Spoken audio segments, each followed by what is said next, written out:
মোবাইলটি লক্ষ্য করুন। এখানে দেখবেন পুলিশ, র্যাব, আনসারের পোশাক পরিবর্তন করা হয়েছে। পরবর্তীতে এদেরকে এই পোশাকে দেখবেন। ভিডিওটা শেয়ার করে সকলকে দেখার সুযোগ করে দেন যাতে সবাই চিনতে পারে। এখানে দেখতে পাইতেছেন প্রথমে এই যে বাম পাশে যে আপুটা, এটা হচ্ছে পুলিশের পোশাক, তারপরে হচ্ছে র্যাবের পোশাক এবং ডান পাশে হচ্ছে আনসারের পোশাক। পুলিশের পোশাক মোটামুটি ঠিক আছে।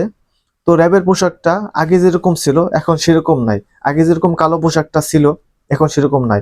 আনসার মোটামুটি ঠিক আছে। এই পোশাকগুলা অনেক সুন্দর করা যেত এবং অনেক কিছু অ্যাড করা যেত, কিন্তু এখন এটা আর হচ্ছে না।